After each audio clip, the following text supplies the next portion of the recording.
pre-shot routines, setups, picking your targets, and breathing.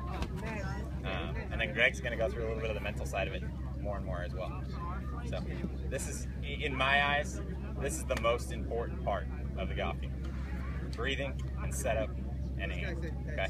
If you know where you're going to hit it or where you want to hit it, the odds are good your misses are going to be closer to that target. If you, I don't know if you guys have ever heard aim big, miss big, aim small, miss small. That's a big thing on the PGA Tour. So we pick small targets, generally in the distance, because that controls our misses. So we always want to aim small to miss small, because you don't want your misses to be Bubba Watson 4 fairways over. You know, Bubba Watson, great player, but when he's off, what happens?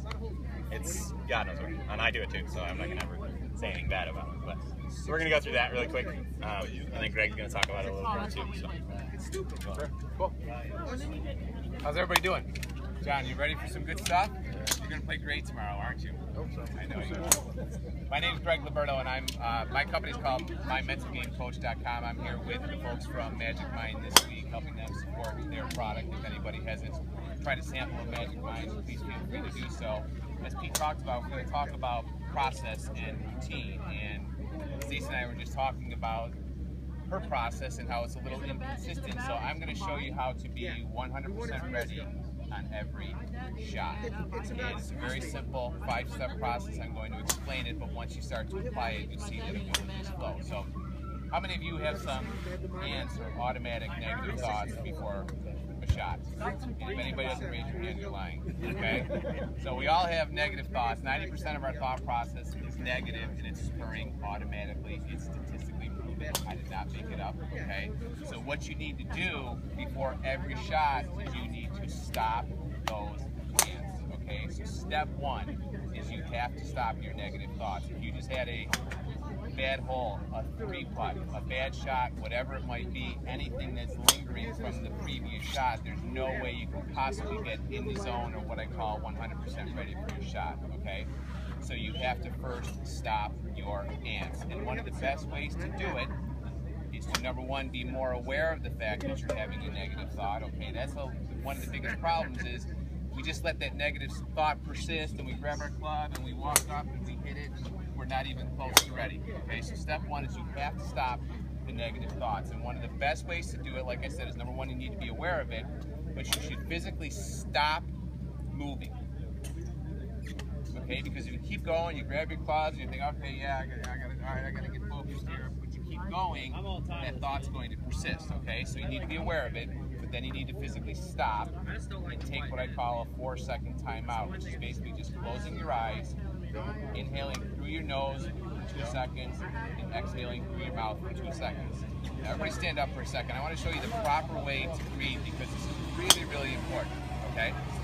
So a lot of us breathe from our chest or our shoulders, but where you really need to be breathing from is from your belly or from your diaphragm. So what I want you to do is just close your eyes and put a hand here before you close your eyes.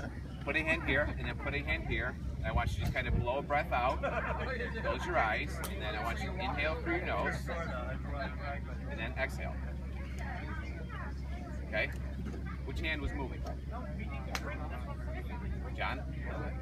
Was it? Okay. Bottom? Okay. So if this hand was the one that you felt, that's where you're supposed to be breathing from. If you're doing this,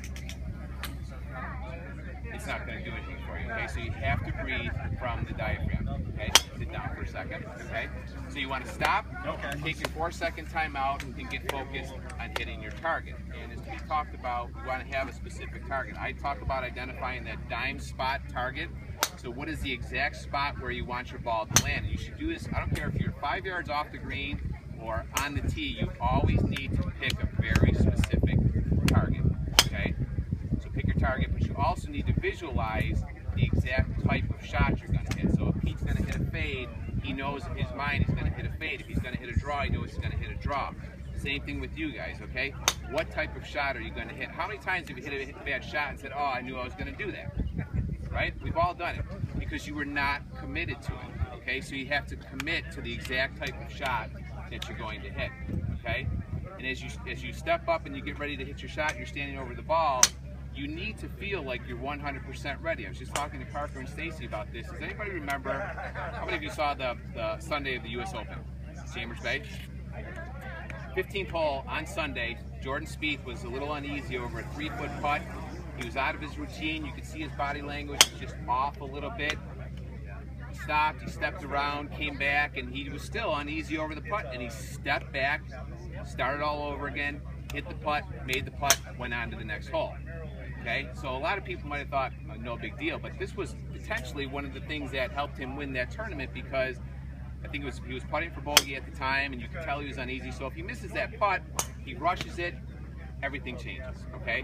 So you have to be what I call 100% ready standing over the golf ball. And if you are not, you step away and you start your process. No, he's not telling you to be Sergio Garcia and do this 1,000 times though. No, you want because we don't want to encourage slow play, right? You want it. Yeah, this might sound like I'm going through a really long, lengthy process, but once you do it and once you get in the habit of doing it, it's very, very simple and everything can go very quickly, okay? But if you're not 100% ready standing over that golf ball, step away and start over, okay?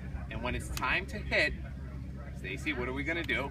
Is our mind gonna be thinking of swing thoughts or nothing? Nothing, okay?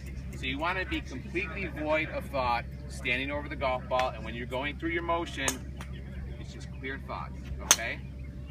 So I always use the analogy, if I throw you a ball and you react to it, you're not thinking, well, I have to raise my arm and I have to squeeze it at that precise time to catch it. You just do it. It's the same thing with your swing. Once you're prepared and you're 100% ready standing over the golf ball, all you do is swing, okay? Very, very important to play golf, avoid conscious thought. You might say, well, that's impossible, okay? I used to have negative thoughts. I used to have swing thoughts. It took a while for me to get over them as well. So I understand it takes time, it takes conditioning, it takes discipline, okay? But that is the way that you have to play golf. 100% ready, zero swing thoughts, just swing, okay? The other thing that I want to just throw in before Pete's going to demonstrate his process is communication in golf is everything, okay? We all say things like, don't leave it short, don't choke, don't chuck it, don't chunk it, okay? So we're always, anytime you start a sentence with the word don't, you're sending the wrong message to your subconscious. So what you should be saying is things such as, get focused, hit my target, visualize my shot, just swing, relax, okay? You want to send a positive message to your subconscious every single time before you hit the ball. And then when you're getting ready to hit, everything goes away, and it's just a swing. Okay? Here's a perfect example. How many of you step up to a hole that's got water down the left-hand side and say don't hit it in the water, and they hit it in the water? Why'd you hit it in the water? Come on. What was the question? When you step up to a hole, there's water down the left-hand side, you say don't hit it in the water. Where's the ball usually go? I don't. I say don't hit it in the bunker on the right. Yeah, where's it go? In the water. Because that seed was planted, right? You're there. You know it's there. But 90% of the time, where do you hit it?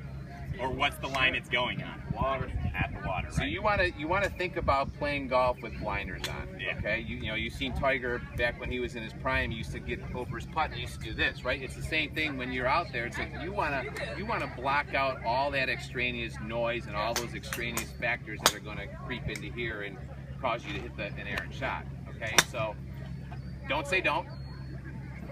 Get focused on hitting your target and not everything else, but most importantly, start playing golf 100% ready. And if you're not ready, back away, start your process all over again.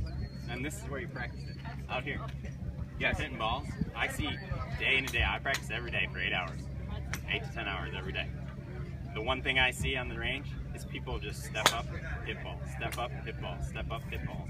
It doesn't do any good. You're A, not learning anything.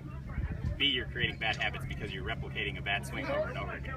And C, you're not thinking about what you're doing, you're just hitting the shot. You know, you need to go through a process every swing because otherwise it's not actually practice. You know, I could sit out here and hit 1,000 balls in a row, but did I learn anything? Did I create any good swings? Maybe a couple, but 90% of them are probably going to be bad. So, thank you, Pete, for sharing that. So what you want to do is you want to, huge point that Pete just brought up, you want to balance the scale between here in competition or even a casual round of golf, it doesn't matter, but if you're doing exactly what Pete said and you're just going through the motion and then you go to the course the next day, you know, you're striping them out here, then you go to the course the next day and you go, what happened, okay? How do you feel out here? You're relaxed, there's no consequences to your shot. If you hit a bad one, that's okay. You're hitting 6-iron after 6-iron or driver after driver, so you're in a groove, you feel good, you're relaxed. On the golf course, it's the exact opposite, right? There's consequences. You're putting a different club in your hand every single time. There's a different shot shape that you need to hit. There's a different target every single shot. So what Pete just said is very, very important. I always teach the concept of switching up. You know, it's different if you're going through a swing change, you're really trying to get it and you want to work on that particular club to really get it. But if your swing is okay and you're coming out here to practice, you should have either a different club in your hand in every shot, going through your process, or minimally hitting a different shot shape if you're going to stick with the same club, okay? Different targets. You want to be changing it up. I call it simulate to stimulate. You want to stimulate to stimulate. You want to stimulate your mind, get more creative out here so you can simulate what happens out on the golf course. How much do you teach your students on the golf or on the driving range to pick fairways when they're hitting woods? All the time. All the time. It depends when on I'm whether they're working on the I'm swing. picking flags. That's my fairway. Okay? And honestly, you can, so I could play a golf course but never actually seen the golf course. Just by the scorecard, I can say, hey, I know I need to hit this shot on this hole. So I can practice, go through a whole practice round on that golf course, right on this driving range, without actually seeing that golf course. Because I know where I need to hit it, and then when I get to the golf course, I just created a game plan. Because I played the golf course up here, I'm comfortable on the actual golf course without playing. And that happens a lot with us on tour. You know, I have conditional on the web, so I don't get to play every single event. So some Monday qualifiers, I have to fly into the day before, no practice round, just go out and play. We try not to do that, but it happens. So what's the easiest way to do it? Well, if I know I have a busy week ahead, I practice that golf course on the driving range the day before. Or I'll go out on the golf course that I practice on a regular basis, and I'll pick holes that I know on that golf course are going to give me trouble, and I play those holes on my golf course. I just make those holes out of my golf. Does that make sense? So that's another way to prep, you know? Not all you guys are going to be out here playing tournaments, so it's probably not as relevant to you guys, but you can do that out here on the driving range. Make it fun. If you're out with your friends, pick targets, go through your routines. Routine. My golf coach pounded that into my head for years and years and years. Routine. And now I know if I step up and my routine's not the same, something's off. I usually step back. My breathing wasn't right. Something wasn't right. Breathing is so important because if I'm not relaxed, or if I'm not breathing properly, something's going through my head to stop my breathing from doing it, right? He teaches a 4-second. I do a 6-second in, 6-second out. Most people can't do it. 3-second in, 3-second out is generally a good one. Breathe in hard for 3 seconds, breathe out. Well, the way I do it with breathing is when I step up to the ball, I'm full of breath. When I hit that shot, I'm out of breath completely. Does anyone know why? Does anyone know why you want to be out of breath when you swing? Nobody? What happens when you breathe in? What do your muscles do? Get oxygen. They tense up, right? Yeah. They tense up. Everything, all these small muscles in your arms and your legs that you don't want firing in a golf swing, if you're full of breath, they're gonna fire. Because they gotta release that tension somehow. What happens if you're out of breath and you swing? Relax. Muscles are relaxed, right? So what's the general thing you want to do, bro? Relax. Breath, right? So I'll go through it. It's harder for you guys. And when you get a little older, it's harder to go through full breathing. But you can try it, see if it works. Sometimes it does work. You know, I have some students, he teaches here, but I have some students that I teach on the side back in Houston, and I've gone through it with them. You know, my swing coach is 78 years old, and he still does it to this day. You know, he still beats my putter on the golf course still. It's not fair. Granted, he doesn't hit it as far, but it's okay. So, all right, questions? Yeah, but when do you exhale? I exhale as I step up. So what I'm doing, I'll go through it really quick and show you. When I'm back here, I'm breathing in, I'm picking my target line, and I'm breathing in. As I'm walking up, I'm breathing in, okay? 6 seconds. I try to focus. My routine is all based off time here. So my routine takes 12 seconds, almost every time. 12 seconds, 6 seconds up, 6 seconds out, and then I go. And as soon as I'm out of breath, I go. You're ready to start your swing when you're out of breath. As soon as I'm out of breath, my swing goes. That makes We sense. may win this thing. As soon as I'm out of breath, I go. The reason I do that is because I'm at that point I'm out of breath. My brain's not processing.